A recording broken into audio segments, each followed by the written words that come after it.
एक पशुपति व्रत भी हमारे जीवन को सुख प्रदान कर देता है। कितने सोमवार का व्रत होता है? सब बोलो। 5 सोमवार। कितने दिए लगते हैं? 6। मंदिर में कितने दिए जलाए जाते हैं? 5। घर के दरवाजे पर कितना दिया जलता है? 1। प्रसाद बनकर जाता है, उसके कितने हिस्से होते हैं? 3। अगर बीच में कहीं रजस्वला धर्म आ गया, कहीं जाना पड़ गया, घर में कोई कार्य आ गया, कहीं आप बाहर चले गए, तो उस व्रत को छोड़ दिया जाता है, फिर अगला करा जाता है। पर गिनती के होते 5 ही हैं। सुबह जो पूजन की थाली मंदिर जाती है, वही थाली शाम को मंदिर जाती है। शाम को प्रसाद बनकर जाता है, मंदिर में 3 हिस्से हो जाते हैं, दिए 6 रखा जाते हैं, 5 दिए प्रज्वलित करे जाते हैं, 1 दिया वापिस अपनी थाली में रखा जाता है, प्रसाद का 1 हिस्सा अपनी थाली में रख कर लाते हैं, बाबा से अपने विनय कर कर आते हैं, विनती कर कर आते हैं। 5 सोमवार। और हम तो यहां तक कहेंगे, हर 5 महीने में, 6 महीने में, 4 महीने में, 3 महीने में एक बार पशुपति व्रत घर में करते रहना चाहिए। घर का कोई भी एक व्यक्ति भी अगर पशुपति व्रत करता है तो पूरे घर के लोगों को उसका लाभ जरूर मिलता है। पशुपति व्रत का इतना, एक व्यक्ति भी अगर कर रहा है तो उसका लाभ, उसका सुख मिलता है।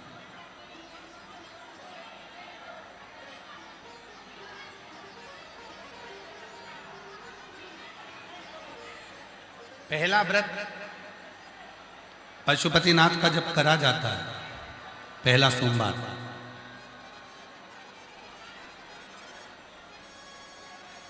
मंदिर पर पूजन कर कर प्रसाद का 1 हिस्सा लेकर, 1 दीपक लेकर, जब आप दरवाजे के राइट हैंड पर अपने सीधे हाथ की ओर दरवाजे के सामने बैठती हो, दीपक को जलाते समय जिस कामना से आपने पशुपति व्रत किया है, उस कामना को अपने हृदय से बोलना चाहिए। बाबा, आज मेरा पहला व्रत है, मेरे भोलेनाथ, मेरे देवघर वाले बाबा वैद्यनाथ, हे मेरे पहाड़ी महादेव, हे मेरे सुरेश्वर महादेव, हे मेरे भोलेनाथ, आपकी कृपा से आज मैंने पहला व्रत किया। बाबा, मेरे इस व्रत को स्वीकार कर। बाबा, मेरे इस व्रत को स्वीकार करना, और बाबा आपकी कृपा से मेरा ये व्रत सफल हो, ऐसी करुणा करना। ऐसी पहले किसको कहूं मैं जाके, किससे?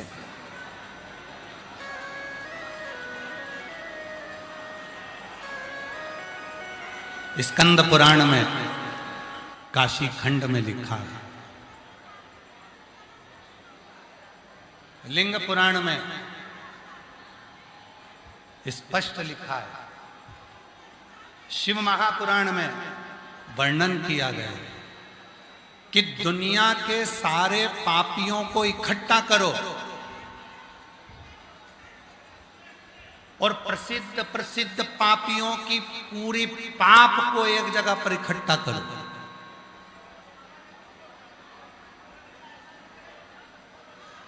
और एक बार मुख से शिव का नाम निकल जाए तो वो पाप एक क्षण में जलकर भस्म हो जाता है। एक क्षण।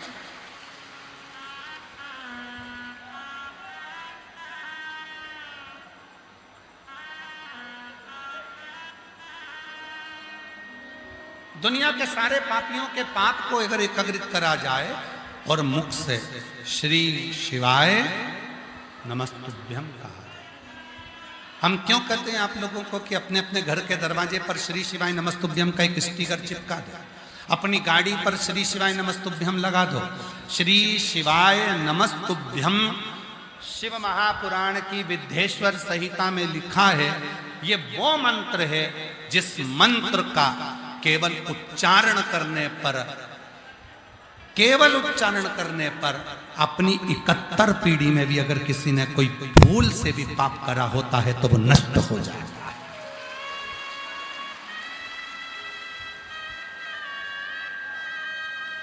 घर के दरवाजे पर श्री शिवाय नमस्तुभ्यम का एक स्टिकर लगा दो, श्री शिवाय नमस्तुभ्यम लिख दो, क्या होगा?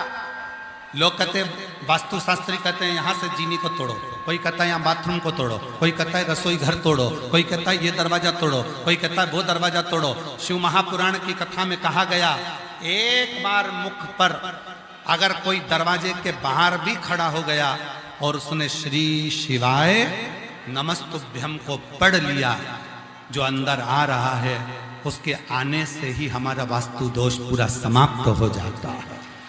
एक श्री शिवाय नमस्तुभ्यम वो मंत्र है, श्री शिवाय नमस्तुभ्यम वो ऊर्जा है, श्री शिवाय नमस्तुभ्यम वो बल है, श्री शिवाय नमस्तुभ्यम वो एक ऊर्जा है जिसके पाने से, जिसके बोलने से, जिसकी सम्मुखता से, जिसके सामने होने से हमारे जीवन के सारे संचित पाप नष्ट हो जाए। 25 साल के बाद क्या किसी को बच्चा हो सकता है? विचार करिएगा जरा, शादी के जिसके 25 साल हो गए तो उसकी उम्र भी तो हुई होगी 45-50 के करीब में, क्या उसको बच्चा हो सकता है? इसमें सीहोर वाले महाराज, आप कहो कि किडनी सीहोर वाले बाबा ने सही कर दी, ना ना ना, सीहोर वाला बाबा अपने आप को सही नहीं कर पाता तो तुमको क्या खाक सही करेगा? सीहोर वाले बाबा ने कुछ नहीं करा, सीहोर वाले महाराज ने कुछ नहीं करा, जो कुछ करा तुम्हारा एक लोटा जल सारी समस्या का हल, तुम्हारे एक लोटे जल ने सब कुछ। तुम्हारा विश्वास, तुम्हारी भक्ति, तुम्हारी दृढ़ता, तुम्हारा भरोसा, और जिस दिन ये भरोसा दृढ़ होता है उस दिन तुम्हारा दुख मेरे भोलेनाथ का होता है और वो दुख समाप्त हो ही जाता है।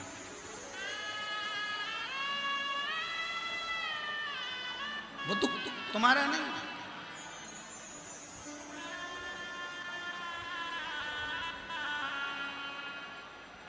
उपवास का मतलब मालूम है आपको? जम के तो बोलो, उपवास का मतलब मालूम है? आप जो व्रत करते हो उसका एक नाम है उपवास। उपवास का मतलब है भगवान पर इतना भरोसा कर लेना, ऊपर वाले पर इतना भरोसा कर लेना कि उस ऊपर वाले के चरणों में वास हो, इस मन का समझ लेना कि तुम्हारा उपवास हो गया। उस पर विश्वास, उस पर भरोसा, उस पर दृढ़ता, उस पर तुम्हारा पूर्ण भरोसा, उस पर तुम्हारा पूर्ण चित्त, उस पर पूर्ण तुम्हारा विश्वास। तुम जो एक लोटा जल चढ़ाने के लिए शंकर जी के मंदिर जाती हो, तुम जो एक लोटा जल चढ़ाने के लिए शंकर के मंदिर में पहुंचते हो, जल चढ़ाते समय तुम्हारा भरोसा इतना दृढ़ होना चाहिए कि मेरा दुख आज मेरा बाबा काट कर रहेगा तो मेरा शंभू तुम्हारा दुख काट कर ही रहेगा। काट कर।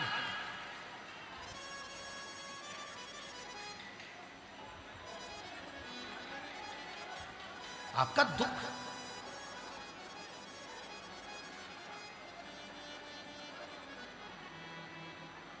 शिव की सेवा।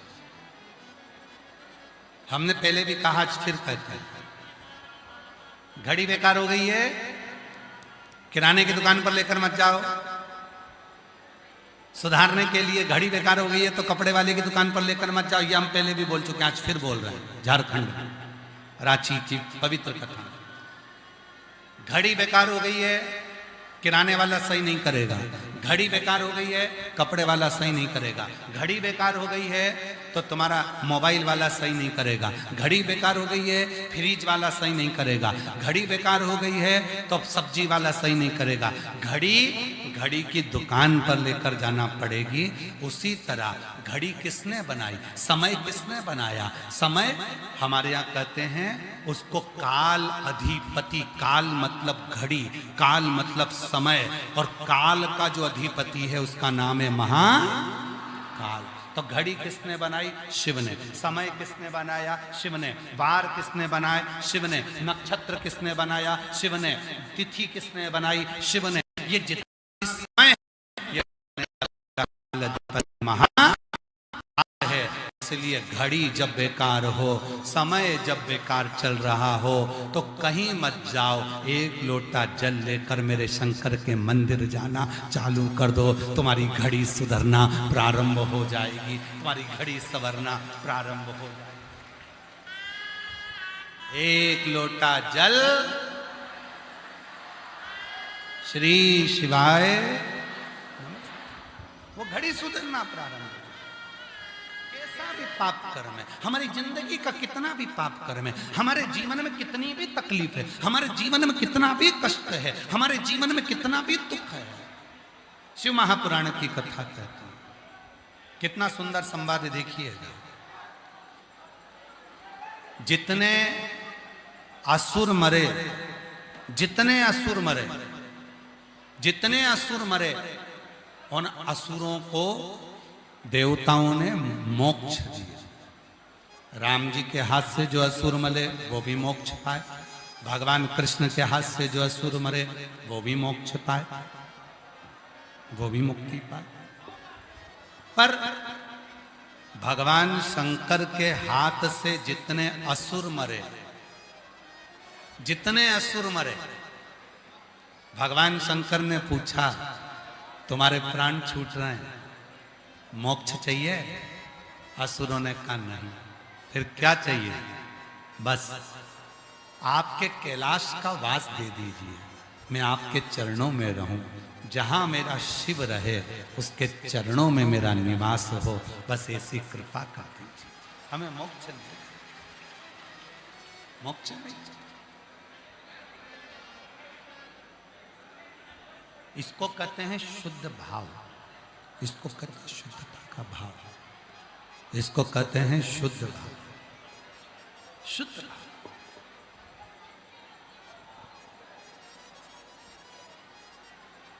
आज के समय में बहुत कुछ सुनने को मिलता है। लोग कह देते अरे वो बाबा बहुत सिद्ध है,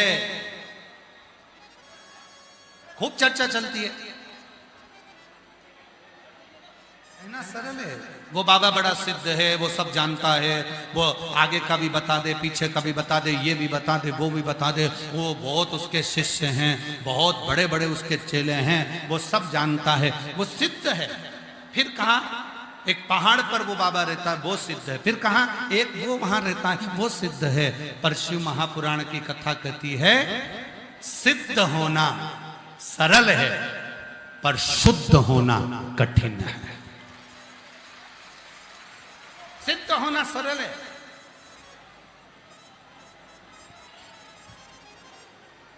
आजकल सोशल मीडिया का जमाना है,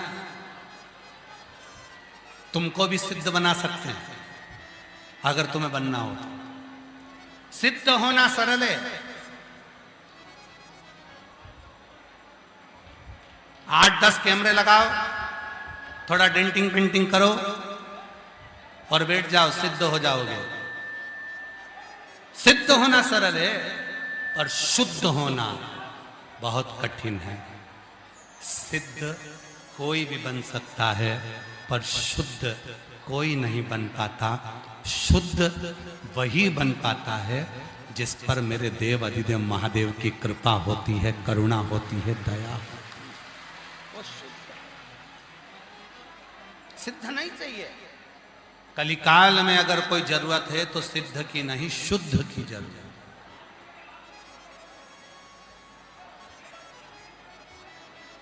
शुद्ध। आज के जमाने में कहना पड़ता है सिद्ध पुरुष है। जितनी बुजुर्ग माताएं बैठी हैं, जो 60-70 साल की बुजुर्ग माता बैठी हैं, मैं उनके हाथ जोड़कर निवेदन कर कर कहता हूं कि आप अपने पुराने समय को याद करो, पुराने समय का स्मरण करो। कभी भी हमारे भारत देश में घी को शुद्ध लगाने की जरूरत नहीं पड़ती थी। बोल लगाने की जरूरत पड़ती थी? बस कहा जाता था घी लेकर आओ, अंदर जाते थे, घी का भगोना लेकर आते थे, यज्ञ चालू हो जाता था। आज के जमाने में ट्रेक लगाना पड़ता है, शुद्ध घी मतलब नकली बहुत चल रहा है, इसलिए शुद्ध लिखना पड़ रहा है। प्योर कॉटन मतलब प्योर कॉटन लिखना पड़ रहा है, मतलब नकली चल रहा है। शुद्ध दूध, दूध की थैली पर भी लिखा होता है शुद्ध दूध, मतलब दूध भी नकली चल रहा है।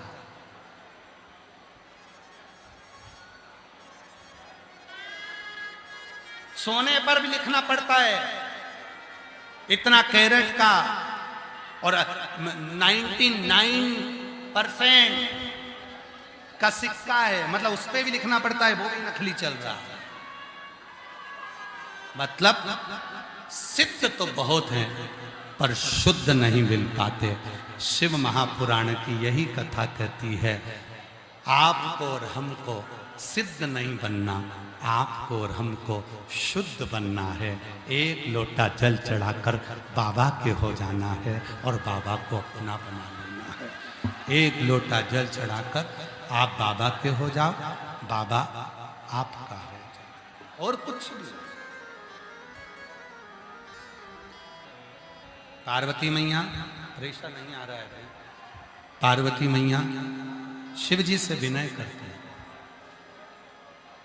भगवान देवादिदेव महादेव से प्रार्थना करते हैं, शंकर भगवान को निवेदन करते हैं, बाबा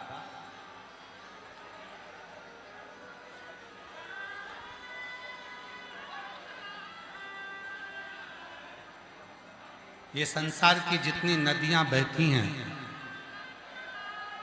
ये सब समुद्र में, सागर में जाकर मिलती हैं। क्या कोई मनुष्य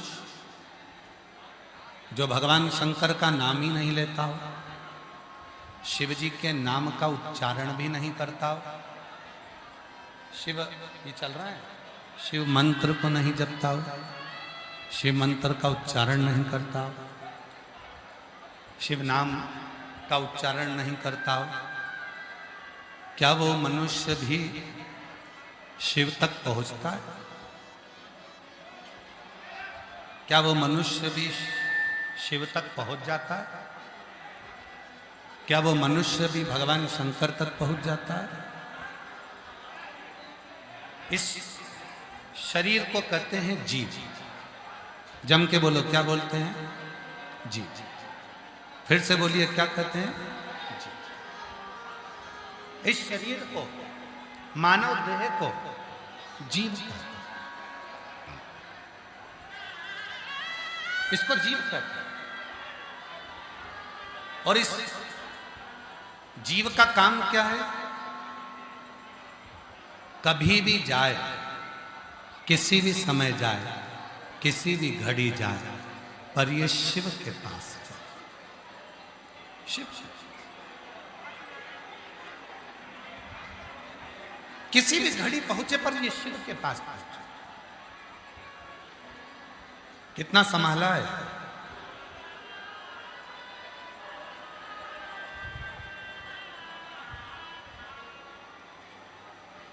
कितना संभाला।